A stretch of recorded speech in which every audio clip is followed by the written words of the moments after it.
오늘 우리는 이 야고보서 1장 5절부터 8절까지 말씀을 본문으로 믿음으로 지혜를 구하자라는 제목을 가지고 함께 말씀 나누는 시간 가지도록 하겠습니다.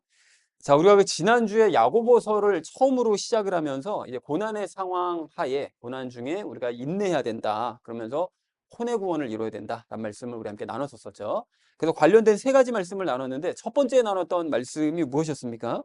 고난을 기뻐하는 자로 네, 그렇습니다. 그 지난주에 고난을 기뻐해야 된다라고 말씀을 하셨는데, 그럼 우리가 사실 어떻게 고난을 기뻐할 수가 있냐? 이건 너무 좀 과장된 얘기 아니냐라고 생각할 수 있지만, 우리의 인생 목표를 바르게 잡으면 고난도 기뻐할 수 있다고 그랬죠. 우리의 인생 목표가 예수님을 닮는 것이다. 라고 우리가 목표를 잡으면, 로마서 5장 3절서부터 4절 말씀, 그 말씀에 보면 환난은 인내를, 인내는 체험을, 체험은 소망을, 그러니까 결국은 이 고난을 통해서 우리가 예수님을 닮는 소망을 이룰 수 있는 것이기 때문에 예수님을 닮는 소망을 우리가 가진다면 결국 그것을 기뻐하게 되고, 그러면 그 예수님을 닮는 시작이 되는 이 고난도 기뻐할 수 있게 되는 것이다 라는 것을 우리가 말씀을 함께 나눴었죠. 그래서 예를 들었던 것이 이제 사도들이었습니다. 사도들은 그래서 고난을 받을 때 기뻐할 수 있었다라는 우리 말씀을 나누면서, 또 반대로 거듭나기 전에 제자들은 그 고난을 기뻐하지 않고 거부했죠. 예수님을 닮는 게 소망이 아니었으니까, 세상 것을 갖는 것이 소망이다 보니까 그 고난을 당할 때 거부하는 그런 모습도 우리가 살펴봤습니다. 그래서 우리가 인생의 목표를 바르게 잡아서 고난도 기뻐하는 사람으로 우리 변화되어 가자라는 얘기를 첫 번째로 우리 함께 나눴습니다. 자, 그런가 하면 두 번째로 나눴던 말씀이 무엇이었습니까? 인내를 통해 예수님을 닮자. 네, 그렇습니다. 우리가 고난 중에 인내하되 끝까지 인내해야 된다라고 이제 지난주 본문에서 말씀하셨는데, 그래서 예를 들었던 것이 이제 여호수아였습니다. 여호수아는 정말 상상할 수 없는 그런 많은 일들을 인내하고 또 인내한 사람이었었죠. 그래서 여러 가지 사례들을 우리 함께 나눴었는데, 그렇게 인내를 하다 보니까 결국은 그 인내를 통해서 여호수아가 예수님을 예표하는 인물이 되더라라는 것을 우리가 확인을 했었었죠. 그래서 구약 시대 인물이 이랬었다면, 죄를 가진 상태도 이랬었다면, 우리 그리스도인들은 더욱더 이제 인내할 수 있어야 된다라는 얘기를 우리 나누면서, 바울이나 소아시아 성도들 같은 경우에는 그렇게 이제 놀라운 인내의 모습을 보여줌으로써 예수님을 닮는 모습을 이제 보여주었다라는 얘기를 우리 나눴었죠. 그래서 우리가 이렇게 평소에 인내하는 이제 훈련을 하면은 그 마지막 때가 되어서도 그 고난을 받을 때, 고난의 상황에 접하게 된다 할지라도 우리가 그 상황에 이제 혼을 지켜낼 수 있는 그런 사람이 될 수 있지만, 그렇게 하지 못하면, 평상시 연습을 하지 않으면 마지막 때가 돼서 당황할 수밖에 없다. 그래서 반대편에 서는 경우가 생길 수도 있다. 그래서 우리가 힘든 상황을 만날 때마다 고난을 인내로 훈련하는 기회로 삼자라는 얘기를 두 번째로 나눴습니다. 자, 마지막으로 세 번째로 나눴던 말씀이 무엇이었을까요? 부족함 없이 살자. 네, 그렇습니다. 믿음으로 그 인내를 우리가 온전하게 이루어 가면 그 새 예루살렘에 들어가기에 부족함이 없는 사람이 되는 것이죠. 예, 그렇게 되면 또한 이 땅에서도 부족함이 없는 삶을 살 수 있게 된다라는 말씀을 드렸습니다. 그래서 우리가 예수님 닮기에 부족함이 없는 사람이 되고 이 땅에서도 부족함 없는 삶을 살자라는 것을 우리 마지막 세 번째로 나눴습니다. 자, 그래서 사랑하는 우리 나눔 있는 교회 성도님들 모두는 예수님을 닮겠다는 그 소망으로 여러분이 고난을 기뻐하시고요. 고난 중에 또 인내하시기 바랍니다. 그렇게 하셔서 새 예루살렘에 들어가기에 부족함이 없는 저 여러분 되어지시기를 다시 한번 주님의 이름으로 간절히 축원드립니다. 지난주에 말씀은 이제 인내로 혼의 구원을 이루어야 된다라는 것을 이제 말씀을 했다면, 그 이번 주는 믿음으로 지혜를 구해야 된다라고 이제 말씀을 하십니다. 그래서 이제 이번 주 주제를 이렇게 잡았는데요.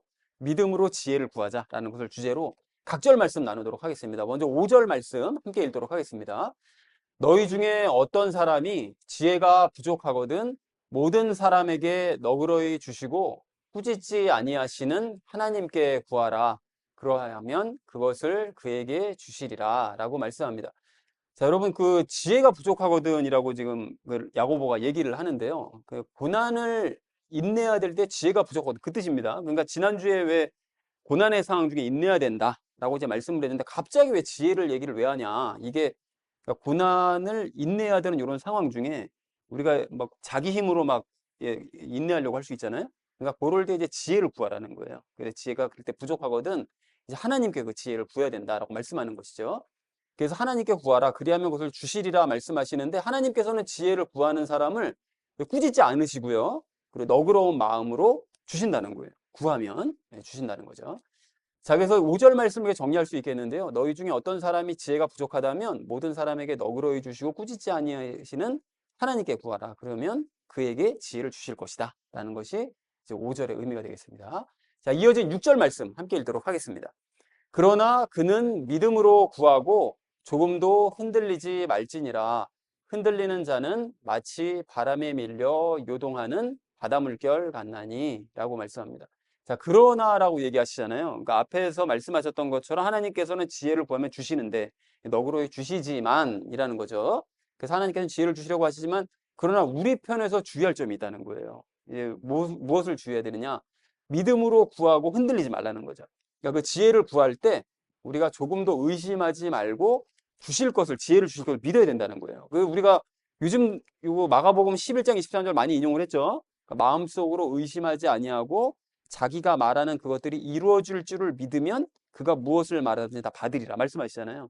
그러니까 지혜도 마찬가지로 주실 것을 의심하지 말고 그것을 주실 것을 믿으면 그러면 그거를 주신다는 거예요. 실제로 이렇게 받을 수 있다는 것이죠. 요거를 생각을 해야 된다는 것입니다.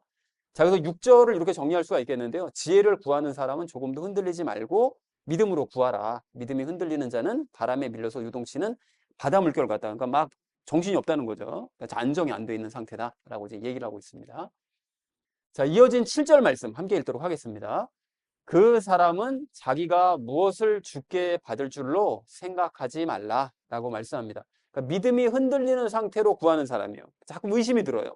믿지를 못하겠어요. 이런 사람은 하나님께 받을 것을 기대하지 말아야 된다는 거예요. 그러면 안 주신다는 거예요. 왜 안 주시냐?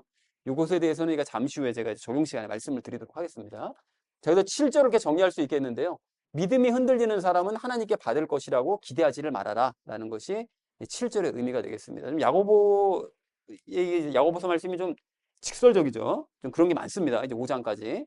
자, 그러니까 그걸 기대하면 안 된다라고 얘기하고 있습니다. 자, 마지막 8절 말씀 함께 읽도록 하겠습니다. 두 마음을 품은 사람은 자기의 모든 길에서 안정이 없느니라 라고 말씀합니다. 두 마음이라는 건 당연히 무슨 마음일까요? 주실 것을 믿는 마음과 안 주실 것이라고 의심하는 마음, 그 두 가지 마음이겠죠. 그래서 주실 것을 믿는 마음과 주지 않으실 것이라고 의심하는 그 두 마음, 그 두 가지가 다 마음속에 있어서 왔다 갔다 하는 그런 사람은 모든 길에서 안정이 없다는 거예요. 그러니까 무슨 일을 하든지 안정감이 없다는 거예요. 모든 일들이 다 제대로 될 수가 없다라고 지금 얘기를 하시는 거죠. 자, 그래서 8절의 의미를 이렇게 정리할 수가 있겠는데요. 믿음과 불신의 두 마음을 품은 사람은 행하는 모든 일이 안정될 수가 없다. 그러니까 일이 제대로 될 수가 없다는 거예요. 그러니까 하나님 앞에 믿음을 가지고 있어야, 그래도 주실 것을 믿어야 마음도 안정되고 일도 잘 돼간다라고 말씀하고 있습니다. 자, 그래서 오늘 본문 말씀이 별로 어렵지 않은데요. 그러니까 이렇게 정리를 해볼 수가 있겠습니다. 어떤 사람이 지혜가 부족하다면 모든 사람에게 너그럽게 주시고 꾸짖지 않으시는 하나님께 구하면 주실 것이다. 그걸 믿어야 되는 거죠. 그러나 그것을 하나님께 구할 때는 의심하지 말고 믿음으로 구해야 된다. 그래서 믿음이 흔들리는 사람은 바람에 밀려 요동하는 바다 물결과 같아서 그런 사람은 하나님께 받을 것이라고 기대하지 말아야 된다. 그러니까 믿음과 불신의 두 마음을 품은 사람은 행하는 모든 일이 불안할 수밖에 없다. 라고 말씀을 하시는 것이 오늘 본문 말씀 내용이 되겠습니다. 그러니까 이게 뭐 책망하는 말씀이라고 받아들일 것이 아니라 이 말씀을 볼 때 우리가 뭐를 생각해야 되는 거죠? 그러므로 믿으라는 거죠. 그러면 하나님께서 주실 것이다. 라고 말씀하셨다는 것이 오늘 본문 내용이 되겠습니다. 자, 그래서 오늘 본문 말씀이요. 그러니까 지혜와 관련돼서 우리가 세 가지 이야기를 나누려고 하는데 첫 번째는 지혜를 구해야 되는 이유에 대해서요. 그리고 두 번째는 지혜를 구하는 방법에 대해서, 그리고 마지막 세 번째는 지혜를 구해야 할 때에 대해서, 언제 구해야 되느냐, 이것에 대해서 말씀 나누도록 하겠습니다. 오늘의 결론이요. 믿음으로 지혜를 구하자라는 것을 주제로 나머지 말씀을 삶에 적용하면서 말씀 나누도록 하겠습니다.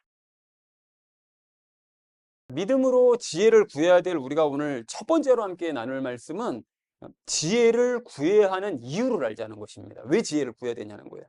여러분 오늘 5절 말씀을 이렇게 보십시오. 이게 보시면 그 지혜가 부족하면 하나님께 지혜를 구하라고 말씀하시잖아요.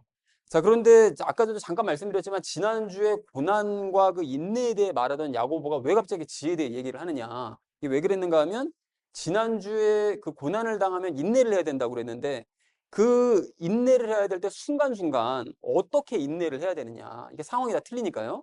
그럴 때 지혜를 구하라고 이제 오늘 말씀한 것입니다. 그 상황에 맞게. 자, 그런데 만약에 우리가 이렇게 고난의 상황에 닥쳤어요. 그래서 이제 인내를 해야 돼요. 이제 이런 상황에 처했는데 하나님께 만약에 지혜를 내가 구하지 않고 그냥 뭐 버텨야 되는 거 아닌가? 이렇게 되면 어떻게 될까요? 여러분 그렇게 하면 안 됩니다, 여러분. 이게 왜 안 되는가 하면 그런 상황에 닥치잖아요. 그럼 인내하는 상황 중에 사람이 지치기 때문에 자기 꾀로 어떻게 하면 내가 요 고난의 상황을 좀 벗어날 수 있을까? 요걸 연구해요. 그리고 또 자기 지식을 가지고 요 고난을 어떻게 하면 내가 잊어버리고 내가 딴 것에 신경을 집중할 수 있을까? 요런 것만 생각하게 된다는 거죠. 그러니까 다시 말해서 하나님께 지혜를 구하지 않고 자기 힘으로 뭘 하려고 그러면 본능적으로 자기 힘과 노력으로 그 고난을 벗어나는 방법만 연구하게 된다는 거죠. 그리고 그렇게 되면 무슨 일이 생기죠? 하나님께서는 이 고난을 통해서 이루시려고 하는 목적이 있잖아요. 나를 예수님 닮은 사람으로 만들려고 하시는 게 목적이잖아요.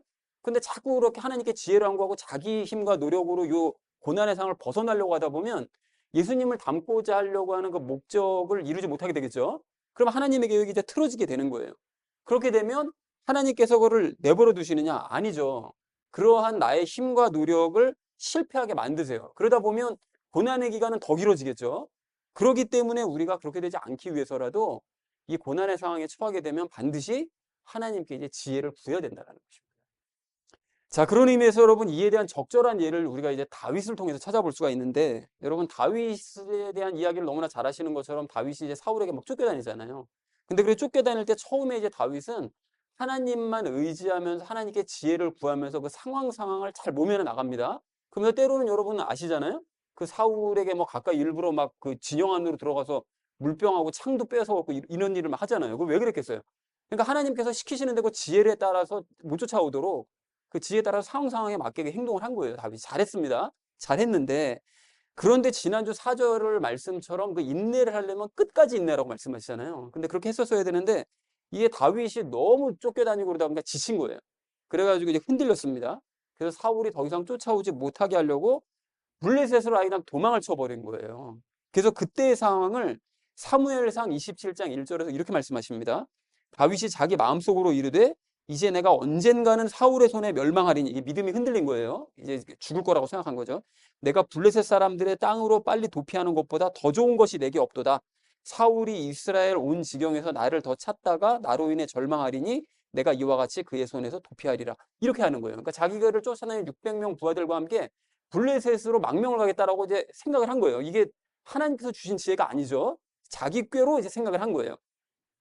다윗이 이제까지 하나님의 지혜를 가지고 잘 피해 다녔는데 이제 더 이상 하나님께 지혜를 구하면서 그 상황을 모면할 생각을 한 게 아니라 이 고난의 상황 자체를 피해버리자 아예 라고 생각하면서 자기 꾀와 지식을 동원해 가지고 블레셋으로 망명을 해버렸다는 거죠. 그래서 결과가 어떻게 됐냐? 다윗이 블레셋 땅으로 이제 갔으니까 거기서 살아남아야 되잖아요. 그죠? 그리고 자기를 받아준 왕이 이제 아기스 왕한테 잘 보이기 위해서 거짓말을 하기 시작합니다. 뭔가 거짓말을. 그래서 어떤 식으로 거짓말을 하는가 하면 이제 하나님께 사실 여쭙지도 않고 도망한 거잖아요. 그러니까 하나님께 지혜를 구할 수도 없잖아요. 하나님께 이제 볼 면목이 없으니까. 그러니까 계속 거짓말을 하는데 이제 자기가 유다 사람들과 완전히 손절했다. 이 사실을 아기스 왕한테 증명해 보이기 위해서 다른 민족들을 막 칩니다. 죽여요, 막. 죽여가지고 그들에게 재물을 뺏어갖고 와가지고서는 이게 유다 민족한테 죽이고 뺏어갖고 온 거다라고 거짓말을 합니다. 그런 식으로 이제 계속 살아요. 그런 식으로 위기를 모면하면서. 그렇게 1년 반, 4개월 동안을 살아갑니다. 그러니까 이 기간 동안 하나님과 대화도 없거든요.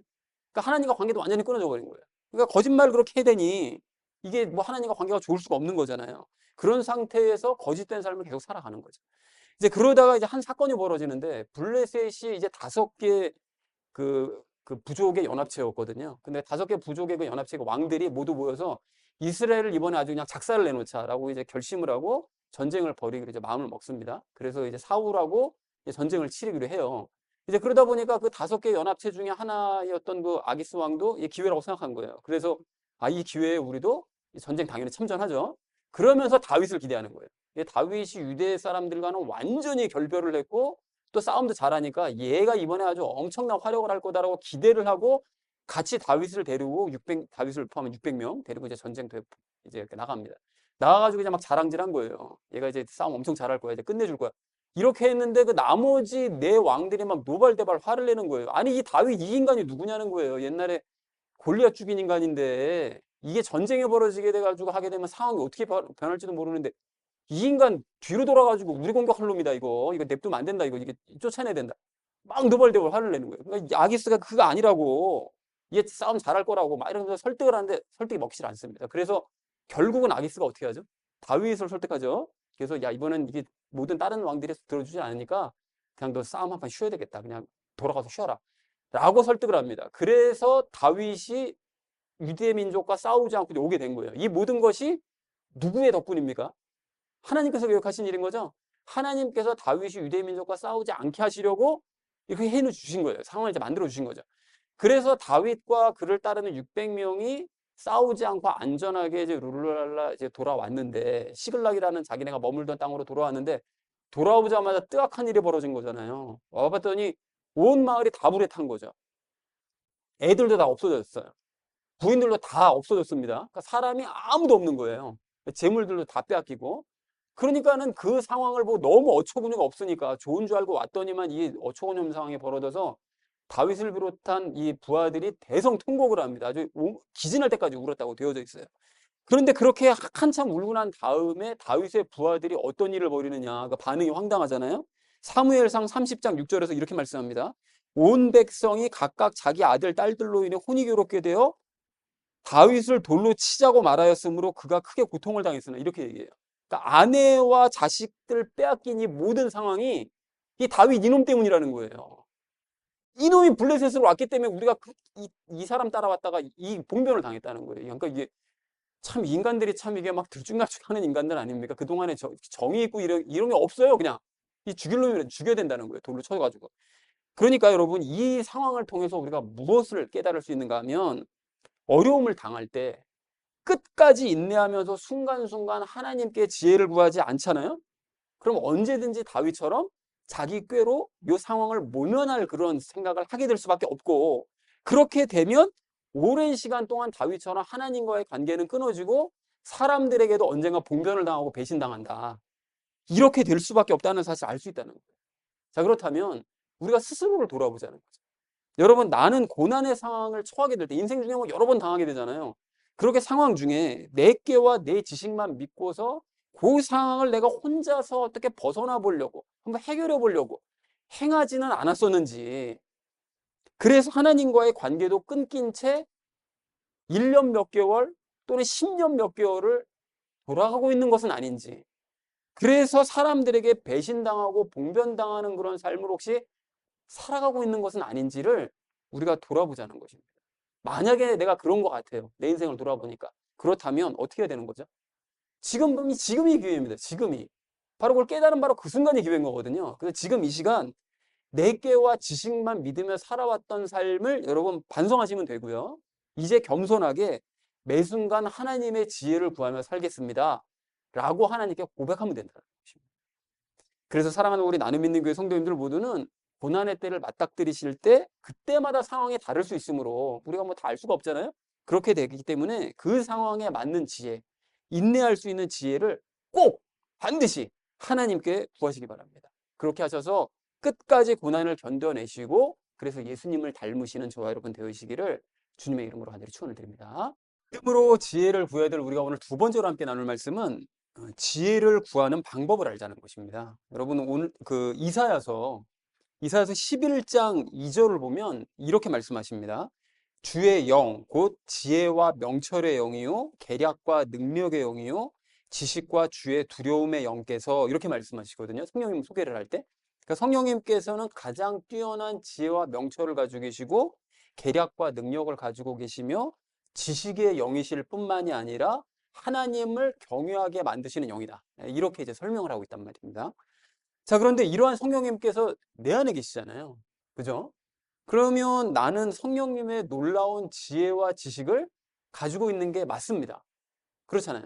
자, 그럼 맞는데, 그러면 우리 모두가 성령님의 지혜와 지식이 막 발휘되고 막 떠오르는 그런 삶을 살고 있느냐? 그렇지 않죠.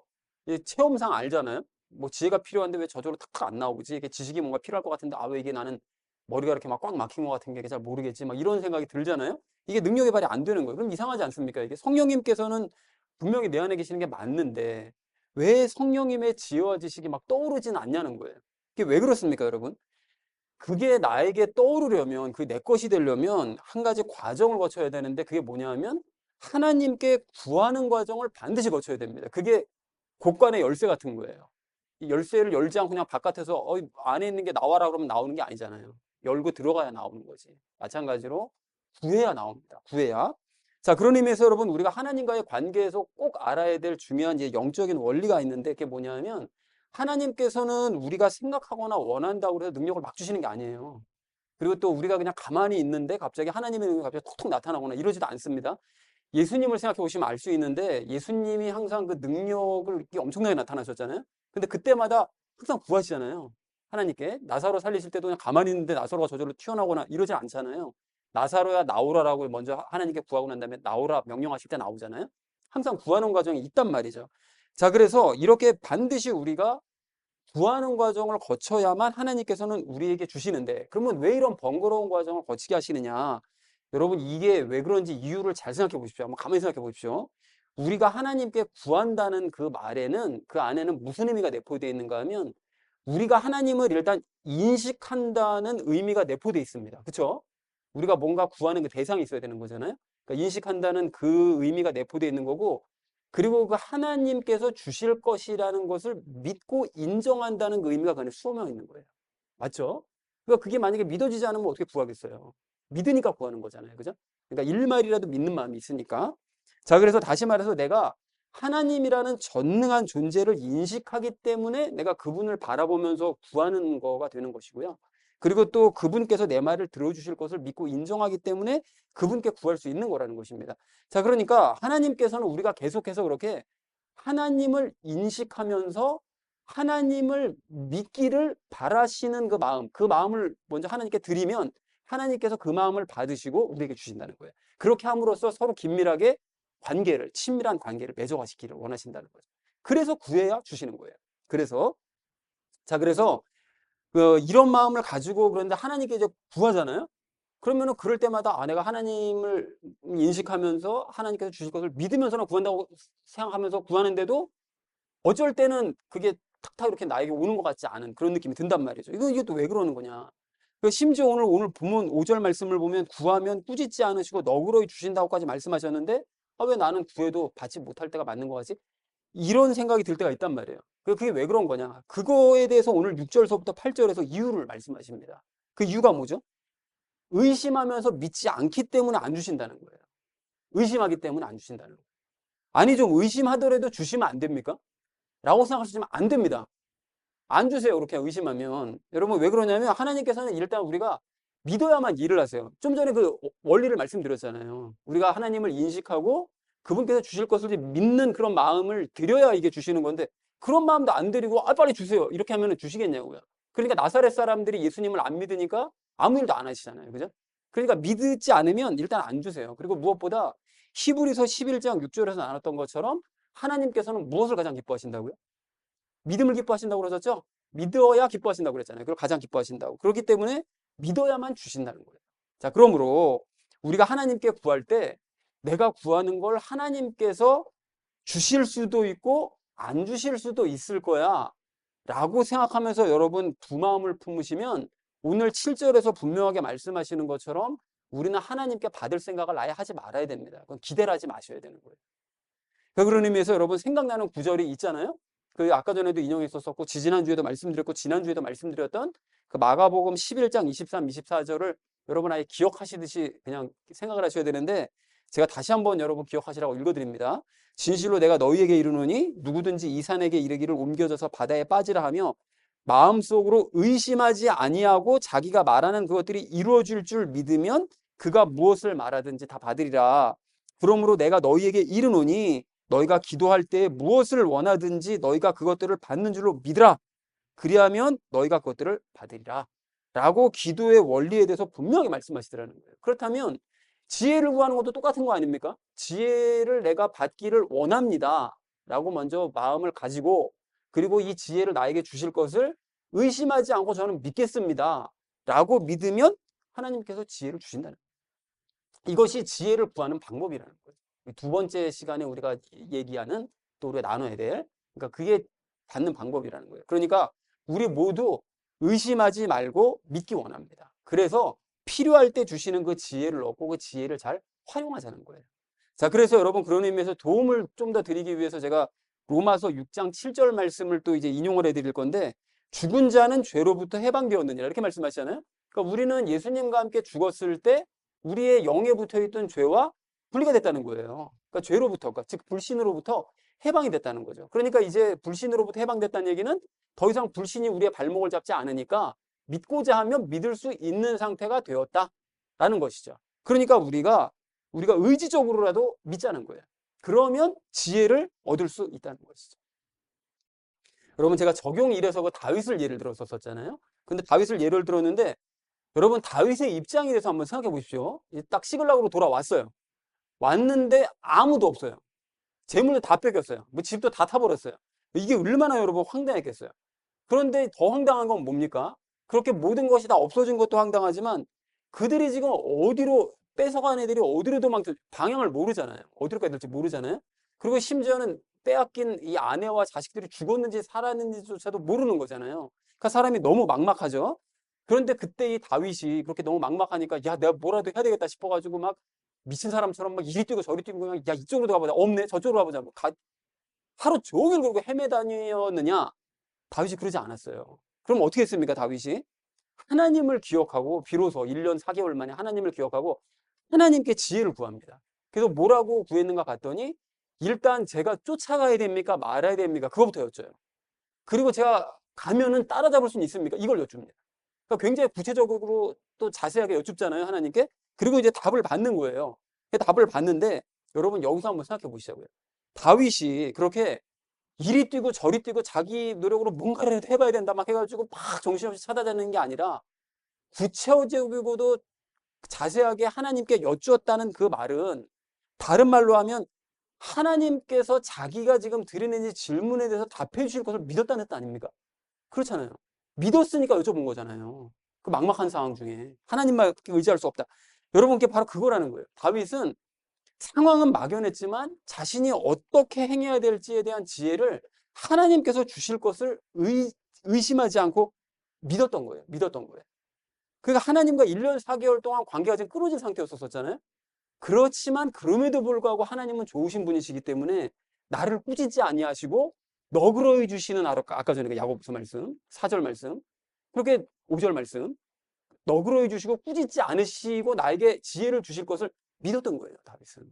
여러분, 그래서 하나님께서 주신 것입니다. 그리고 그렇게 믿고 행했더니만 하나님께서 곧 어떻게 하시죠? 이집트 청년 만나게 하시죠. 그래서 이집트 청년을 통해서 앞으로 어떻게 행해야 될지를 구체적으로 가르쳐 주시더라는 거예요. 그래서 이 다윗이 이집트 청년에게 이제 물어봤더니만 그 짓을 행한 게 아말렉 족속이었다라는 사실을 알게 되고 그들이 어디 있다는 사실도 알게 됩니다. 그래서 가가지고 어떻게 합니까? 일망타진해 버리잖아요. 그래서 그들이 가지고 있었던 재물보다 더 많은 재물을 빼앗고 부인들도 다 되찾고 자식들도 다 그대로 되찾는 이런 역사를 체험하게 되더라는 거죠. 그리고 그렇게 모든 것을 되찾아 왔을 때 다윗의 공동체 안에 잠깐 분열이 일어나잖아요. 근데 그렇게 분열이 일어났을 때도 다윗이 하나님께서 주시는 지혜로 말미암아 그 상황을 해결하는, 정리하는, 그래서 하나님께 영광 돌리는 이런 놀라운 일을 체험하게 되더라는 것입니다. 자, 그렇다면 여러분 생각해 보세요. 항상 제가 말씀드리지만 구약의 그 말씀들을 인용드릴 때는 항상 말씀드리잖아요. 구약의 인물들은 아무리 다윗이 됐든 뭐 더 대단한 사람이 됐든지 간에 무엇이 해결 안 된 사람들이라고요? 죄의 문제가 해결이 안 된 사람들이에요. 그런데 그럼에도 불구하고 그렇게 또 더더군다나 오랜 시간 동안 하나님과의 관계가 끊어져 있는 다윗에게 그렇게 하나님께서 일을 시작해야 되나 말아야 되나 어떤 식으로 해야 되나 라는 것을 구체적으로 가르쳐 주셨다면 죄의 문제가 해결된 우리요. 그리고 하나님과 친밀한 관계를 맺고 있는 우리가 하나님께 지혜를 구한다면 다윗에게 주셨던 지혜보다 더 좋은 지혜 주시지 않겠습니까? 여러분, 이 사실을 의심하지 말고 믿기 원합니다. 그걸 믿어야 되는 거예요, 여러분. 그리고 필요할 때마다 하나님께 믿음으로 지혜를 구하는 저와 여러분 되시기를 간절한 마음으로 소망합니다. 자, 그런가 하면 여러분 이렇게 하나님께 지혜를 구할 때 좀 더 지혜를 그러면 쉽게 내가 받을 수 있는 팁도 또한 제가 이제 이 시간에 말씀드리려고 하는데요. 그것은 말씀을 여러분 많이 먹어두는 것입니다. 말씀을. 여러분, 성경은 하나님께서 기록하신 책이죠. 믿습니까? 여러분 믿죠, 우리가? 그리고 하나님께서는 그 성경 말씀을 그냥 우리를 위해서 적어주시기만 하신 것이 아니라 그것을 가르쳐 주시고 그 뜻을 해석까지 해주시는 분이 우리 하나님이세요. 이것도 믿으시죠? 여러분, 그래서 우리가 성경이 완성이 된 이후로는 하나님께서 우리에게 성경을 통해서 가장 많이 말씀을 해주세요. 그걸 가르쳐 주시면서 그 뜻이 무엇인지 네 상황에 맞는 것이 바로 이런 뜻이야. 이렇게 상황을 타개해 나가야 돼. 이거를 다 우리에게 가르쳐 주신단 말이죠. 성경 말씀을 통해서. 자, 그러니까 우리가 성경 말씀을 많이 알고 있잖아요. 많이 읽어두고 있으면 하나님께서 주시는 지혜의 음성을 더 잘 들을 수가 있습니다. 여러분, 이게 반대로 성경을 많이 안 읽어두면 하나님께서 우리에게 상황에 필요한 지혜를 주시는데도 못 알아들어요. 그거를. 여러분, 제가 조금 전에 그 말씀을 드리지 않았는데 다윗이 하나님께로 돌이켰다고 했잖아요. 돌이키면서 그 제사장이었던 사람이 있었거든요. 근데 그 제사장 같이 따라다니는 그 제사장 그 제사장에게 에봇을 가져오라고 명령을 합니다. 에봇을. 에봇은 여러분 아시는 것처럼 대제사장이 모든 옷, 겉옷, 겉에 입었던 앞치마 같은 거였잖아요. 근데 그 에봇 위에 또 가슴에 뭐를 달았는지 기억하세요? 흉패 달죠, 흉패. 가슴에 판, 그리고 12가지 보석 박힌 거. 그리고 그 안에, 그러니까 에봇과 흉패 사이에 그 돌멩이로 추정되는 우림과 둠밈이라는 걸 넣어놨었습니다. 그걸 가지고 하나님께 여쭈을 때 사용했던 거였었던 거예요. 그러니까 에봇을 가져오라고 명령했다는 것은 다른 말로 하면 우림과 둠밈을 가지고 내가 하나님의 뜻을 여쭤보겠다. 이 의미랑 같은 거예요. 자, 그런데 그렇게 우림과 둠밈으로 이제 하나님의 이제 뜻을 여쭈을 때 여러분 그 우림과 둠밈이 무엇이냐? 그것이 이제 섞어가지고 둘 중에 하나를 뽑으면 하나는 예스, 하나는 노, 이런 식으로 이제 뜻을 알았을 것이라고 추정이 되거든요. 그러니까 다윗이 이제 그런 식으로 여쭸던 거죠. 제가 가면 따라잡을 수 있겠습니까? 예스가 나온 거죠. 뭐 가야 됩니까? 말아야 됩니까? 예스가 나온 거죠. 이런 식으로 뜻을 여쭸다는 거예요. 자, 그랬는데 그런 우림과 둠밈은 하나님의 대언자가 나타나기 시작한 이후로는 그냥 자연스럽게 사라져 버렸습니다. 왜냐하면 하나님께서 더 이상 우림과 둠밈으로 얘기하시기보다는 대언자들을 통해서 좀 더 구체적으로 말씀하시기 시작하셨기 때문에 우림과 둠밈처럼 단순하게 단답형으로만 여쭙는 것을 이제 안 하신 거예요. 그런데 그 이후로요, 한참 시간이 흘러서 이제 성경이 완성된 이후로는 하나님께서는 대언자들을 통해서도 아니고 우림과 둠밈을 통해서도 아닌 이제 성경을 통해서 보다 구체적이고 정확하게 우리에게 이제 말씀을 해주기 시작하신다는 거죠. 그러니까 지금 이 시대에 우리가 성경을 읽는다는 것은 다른 말로 얘기하면 우림과 둠밈, 그것이 곧 대언자의 말들과 구약시대의 대언자의 말이나 우림과 둠밈과 다를 바 없는, 아니 그것보다 훨씬 더 좋은 방법이라는 거죠. 하나님의 음성을 들을 수 있는. 자, 그래서 성경을 많이 읽어두면 상황에 맞는 지혜를 구할 때 예수님의 하나님의 음성을 듣기가 훨씬 더 수월해진다는 거예요. 그리고 또한 우리가 여러분 히브리서에서 그 말씀 나눴었잖아요. 어떻게 할 때 믿음이 강해진다고요? 무엇을 할 때? 무엇을 할 때 믿음이 강해진다고 그랬어요? 말씀 읽을 때라고 그랬었죠? 하나님의 말씀을 읽으면 영광과 찔러 쪼갠다면서요. 그리고 평생 남아있는 거 죄도 찔르신다면서요. 그래서 믿음이 더 강해진다면서요. 그렇기 때문에 하나님의 말씀을 읽으면 아까 내 지혜를 구할 때 어떻게 하라고요? 의심하지 말고 믿으라고 그러셨잖아요. 그 믿음을 더 강하게 갖기 위해서는 성경 말씀을 읽어야만 한다는 것이죠. 그래야 더 의심하지 않고 믿음으로 지혜를 구할 수가 있다는 거예요. 자, 그러니까 성경은 반드시 읽어야 된다. 많이 읽어둘수록 좋다라는 이 말씀은 아무리 강조해도 지나치지 않다라는 것입니다. 제가 사랑하는 우리 나눔 믿는 교회 성도님들 모두는 지혜를 구하시되 의심하지 말고 믿으면서 구하시기 바랍니다. 그렇게 하시기 위해서 성경을 읽으심으로써 더욱 굳건한 믿음 가지시고 하나님의 지혜의 음성을 더 많이 들으시기 바랍니다. 그렇게 하셔서 상황에 맞는 지혜를 얻어가시는 저와 여러분 되어지시기를 주님의 이름으로 간절히 축원을 드립니다. 자, 믿음으로 지혜를 구해야 될 우리가 마지막 세 번째로 나눌 말씀은 고난의 때에 지혜를 구하자는 것입니다. 여러분, 우리가 적용 1에서 나눴던 것처럼 우리는 내 꾀, 내 지식, 내 경험, 그거 가지고 지혜를 막 발휘해야 되는 거 아니고요. 하나님께 이제 지혜를 구해야 되는 것이고요. 또 그 지혜를 구할 때 어떻게 하라고요? 믿음으로 구해야 된다고 그랬죠. 그래서 믿기 위해서 성경 말씀을 읽으면서 우리가 믿음을 구해야 된다. 라고 이제 믿음으로 구해야 된다라고 이제 말씀을 드렸습니다. 그래서 이러한 방법에 따라서 일단은 평소에 우리가 평상시에요. 이제 지혜를 구하고 그 지혜를 받아서 활용하는 연습을 평상시 삶에서 하셔야 돼요, 여러분. 그래서 여러분 가령 저 같은 경우에는 이제 설교를 준비하거나 뭐 예배를 준비할 때 예배를 준비할 때는 그 안에 뭐 맨날 똑같은 것 같겠지만 찬송도 있고 찬양도 들어가고 뭐 은혜 나누기 삶도 쓰고 막 해야 되잖아요. 이제 그런 거를 준비할 때 이게 늘 하나님께 먼저 지혜를 구해서 하면 참 좋은데 이게 제가 아직까지도 못 나가지고 그냥 제가 그냥 막 필 받으면 그냥 막 달려갈 때가 있어요. 막 제가 그냥 막 성경 내가 해석하고 막 내 멋대로 막 적용하려고 막 이럴 때가 있거든요. 근데 그렇게 하다 보면 꼭 일이 꼬여요. 스텝이 꼬입니다. 그래가지고 다 뒤집어 엎어야 되는 뭐 이런 경우가 생기거든요. 반드시 이렇게 하십니다. 그러면 그때 가서 이제 반성하는 거예요. 잘못을. 아, 제가 또 쓸데없이 또 제 힘으로 뭘 해보려고 했네요. 반성하고 이제 예수님께 지혜를 구합니다. 그럼 예수님께서 본문의 의미를 더 자세하게 깨닫게 해주시고 상황에 맞게 적용하게 만들어주시고 성경에서 예화도 찾게 해주시고 또 설교 본문과 맞는 찬송과 그 주제에 맞는 찬송과 찬양도 결정하게 만들어주시고요. 그리고 은혜 나누기 삶도 쓰게 이렇게 해주시는 거예요. 그러니까 저는 제가 평상시 하는 일이요. 이게 예배를 준비하는 게 제 일이니까요. 그 일을 할 때 지혜를 구하고 그 지혜를 가지고 활용하는 것을 삶을 통해서 그 연습하는 삶을 살고 있는 거예요. 그러면 여러분도 마찬가지입니다. 여러분들도 하시는 그런 일들을 행하실 때 지혜를 구하면서 행하셔야 된다는 거죠.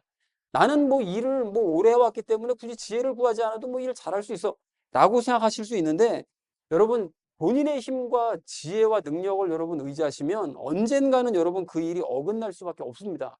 그러니까 다윗과 같이 심하게까지는 아니더라도 일이 어그러질 수가 있는 거예요. 그렇기 때문에 앞에서 나눈 방식대로 하나님께 지혜를 구하면서 일을 하셔야 된다는 거죠. 그리고 그렇게 우리가 평상시에 지혜를 구하고 받는 연습을 하시잖아요. 그러면 고난의 상황이 닥쳐와도 대뜸 어떻게 됩니까? 내 힘으로 그걸 타개하려고 하는 게 아니라 이제 하나님께 지혜를 구하는 거예요. 이게 연습이 되는 거예요. 이게 이렇게 돼야 됩니다. 이게 목적인 거예요. 이게 평상시 우리가 지혜를 구하고 받는 연습을 하는 이유는 고난의 때에 그 지혜를 구하는 거, 이게 목적입니다. 그래서 그렇게 되면 우리는 다윗처럼 자기 꾀나 이제 자기 지식을 의지하지 않고 이제 하나님과의 관계가 끊어지거나 사람들에게 봉변을 당한다 할지라도 하나님께 이제 지혜를 구해서 그 상황을 타개해 나갈 수가 있게 된다는 것이죠. 자, 그래서 이 모든 것들을 이 체험적으로 깨달은 이 다윗이요. 이 왕이 된 이후로는 늘 하나님께 지혜부터 구합니다. 그래서 여러분 그 이스라엘의 왕이 다윗이 됐잖아요. 그 7년 동안 유다의 왕만 됐었다가 7년 반 이후로는 이스라엘 전체 왕이 되거든요. 근데 그 왕이 됐다는 소문을 블레셋이 들은 거예요. 그래서 우리에게 더불어 살던 이 와가지고서는 살던 이 다윗이 본국으로 돌아가가지고 왕이 됐대. 열받잖아요. 그러니까 모든 블레셋 사람들이 다 연합해가지고 또 이제 쳐들어옵니다. 그때 쳐들어왔을 때 이 다윗이 더 이상 자기 지식이나 자기 꾀, 자기 경험 의지하지 않습니다. 그래서 사무엘하 5장 19절에서 이렇게 하나님께 여쭙습니다. 다윗이 주께 여쭈어 이르되 내가 블레셋 사람들에게로 올라가리이까 주께서 그들을 내 손에 넘겨주시겠나이까? 다윗이 하나님께 지혜를 구합니다. 그랬더니 하나님께서 싸우라고 명령하세요. 그래서 다윗이 엄청 큰 승리를 거둡니다. 그런데 이 전쟁에서 패한 블레셋 사람들이 열받잖아요. 그래서 후퇴했다가 다시 힘을 합쳐가지고 다시 바로 또 쳐들어옵니다. 쳐들어오면 뭐 여쭤볼 거 없잖아요. 바로 싸우러 나가면 되는데 또 여쭙습니다. 사무엘하 5장 23절에서 또 똑같은 걸 여쭈었을 때 하나님께서 이제 방법을 달리 말씀하세요. 5장 23, 24절에서 너는 올라가지 말고 그들 뒤로 돌아서 뽕나무 숲을 맞은편에서 그들을 습격하되 뽕나무 숲을 꼭대기에서 누군가가 가는 소리를 듣거든 재빨리 움직이라. 그때 주가 너보다 앞서 나가서 블레셋 사람들의 군대를 치랴. 너무 자세하고 명확한 아주 구체적인 그런 방법을 말씀해 주시잖아요. 너희가 뽕나무 숲을 뒤로 돌아가면 뽕나무 숲 위로 하나님께서 걸어가실 거야. 그때가 바로 칠 기회다. 너무 구체적으로. 그러니까 다윗이 구체적이고 자세하게 인도함 받기를 원하면서 지혜를 구하니까 하나님께서 구체적으로 답을 주시더라는 거예요. 이런 역사가 일어나더라는 거죠. 그래서 다윗이 또다시 큰 승리를 거두었고 이후로도 똑같은 방식으로 행해서 다윗의 때 이스라엘 영토가 거의 유프라테스 강까지 이르는 아주 역대급으로 영토가 넓어지는 이런 역사가 일어나더라는 것입니다. 자, 그렇다면 우리도 마찬가지라는 거죠. 여러분, 우리도 내 힘과 지식과 경험만 가지고서 고난을 극복하려고 하면 또 일을 하려고 하면 막막할 수밖에 없습니다. 그래서 여러분 그 고난의 시간을 인내하기도 힘들고 무엇보다 그 고난의 시간이 오랫동안 내 꾀가 자꾸 이게 동원이 되기 때문에 자꾸 이게 길어질 수가 있어요. 이 고난의 때가. 그런데 여러분 그럴 때 하나님의 지혜를 구하면 생각지도 못했던 상황에 맞는 지혜를 여러분 얻을 수가 있게 되고 그러면 그 고난의 시간은 짧아질 수 있고요. 그 고난 자체도 그 예수님과 멍에 매는 것처럼 굉장히 가벼워질 수 있습니다. 자, 그래서 이것이 바로 예수님과 함께 살아갈 때 누릴 수 있는 그리스도인의 특혜예요. 여러분 그러니까 이 특혜를 허비하지 마시고 누리시기 바랍니다.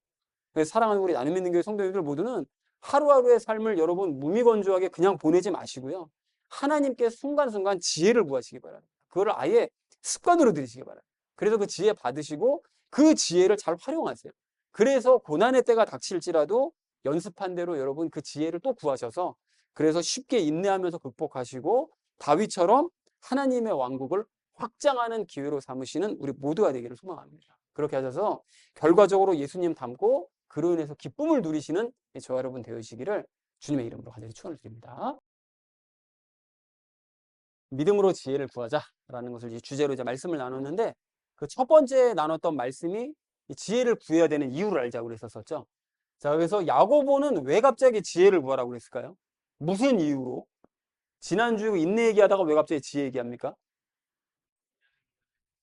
그렇습니다. 그 고난의 기간을 인내할 때 지혜를 구해야 되니까요. 지혜가 있어야 되니까요. 그래서 그 지혜를 구하라고 얘기를 한 것이다. 자, 그래서 하나님께 지혜를 구하지 않으면 어떻게 된다고요? 자기 꾀로, 자기 지식으로 이 고난을 벗어날 생각만 하고 있는 것이죠. 그렇게 되면 안 되기 때문에 지혜를 구해야 됩니다. 하나님께 지혜를 구하지 않고 자기 꾀와 지혜로 고난을 피하려고 했었던 그 사람이 누구였을까요? 누구였죠, 아까 전에? 예를 들었던? 예? 다윗이었죠? 깜짝 놀랐네요. 다윗이었죠?